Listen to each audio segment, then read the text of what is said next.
In this video, I am going to share with you why residential investment right now is not a good strategy.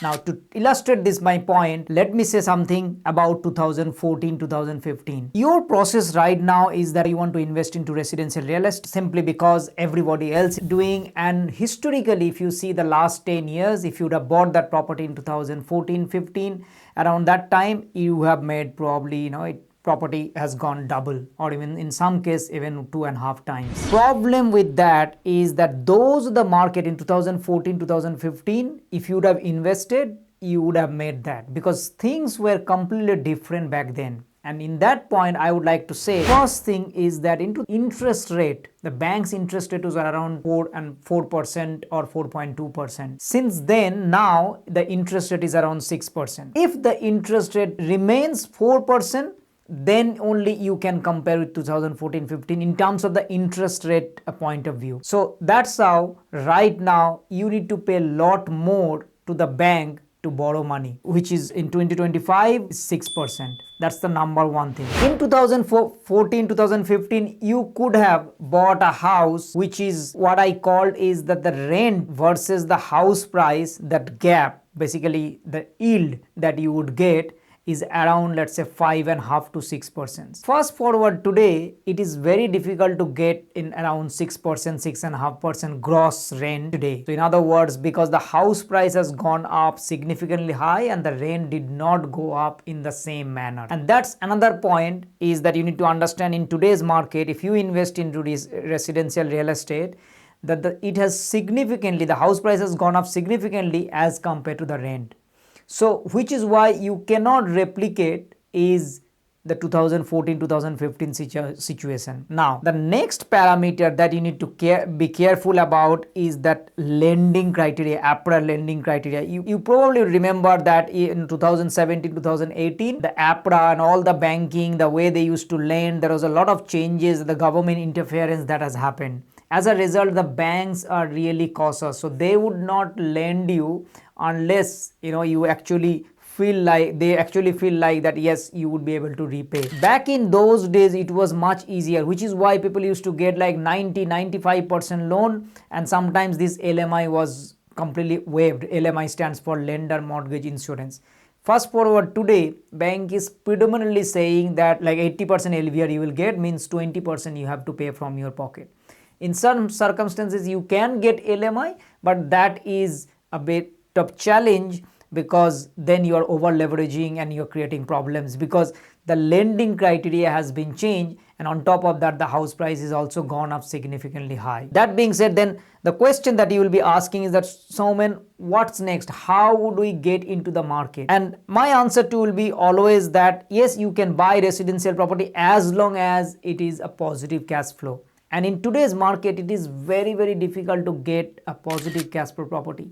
And which is why you need to find out an alternative approach, and that is how the answer will be to buy commercial property, because right now is the perfect time to get into commercial property, simply because the interest rate is around 6%, which means that you would be able to get a higher return from the commercial property, because the way commercial property works is generally whatever the interest rate, you will get above interest rate net return from that commercial property. So right now, let's say 6% is the interest rate, means it is not uncommon to hear that you will be getting about 7% net return, 7.5%, and in some cases even 8% net return.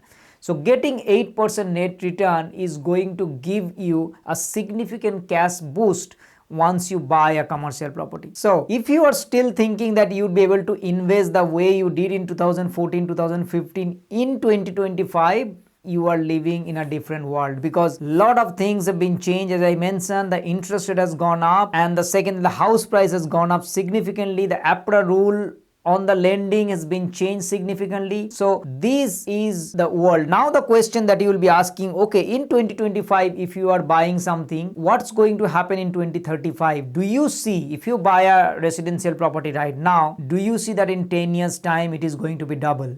And if it goes double, what would be the rent, corresponding rent to get, so that it becomes a positive cash flow? And in every angle, if you see, you will be realize that that's probably not possible. Remember, if the rent goes up double, of what your tenant is paying right now, that means their wages and salary also needs to get double.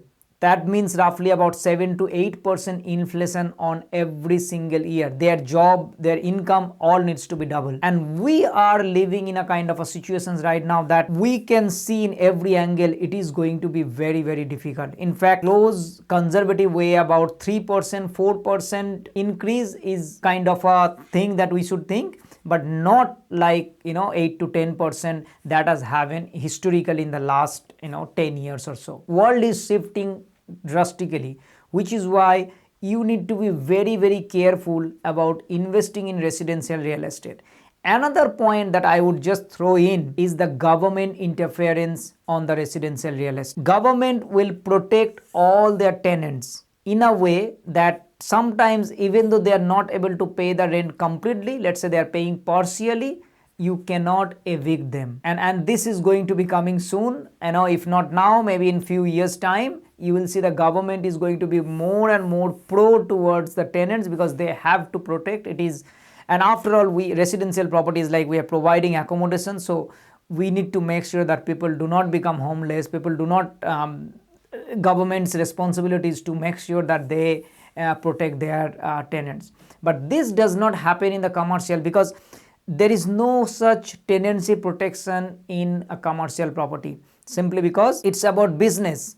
Tenants are also earning money from that business, so hence they are not saying that, oh, give me kind of a discount or something. Whatever rent that is written in the lease, they are obliged to pay. With this parameter, it is so lucrative right now with a commercial property. The question that you will be asking, okay, was it not lucrative even 10 years before? 10 years before, yes, it was, but at the same time, 10 years before, the interest rate was less, so sometimes the return that you are getting a little less. But now the interest rate has moved on, that growth, that the income also, the rent has also gone up significantly. Remember, everything is relative, which is why the question that I am actually challenging you, that how would you say that your residential investment now, if you do it now, it's going to be double in next 7 years or 10 years time? And in every angle, if you see, it's not going to happen. So the way you used to do residential investment 10 years ago, you should not be doing that investment today. You should be creative. In fact, if you really want to do the residential, then you need to see that how you can get positive cash flow. What are the creative things that you can do? That perhaps should be an idea or a strategy, rather than just buying a simple home and then assuming that it is going to go up. I hope you find this video is helpful. If you like this video, consider subscribing my channel, turn the notification bell on, and so you get to see more videos like this, and it also helps me to reach out to more people like you. Thank you so much for watching, and I'll see you next time.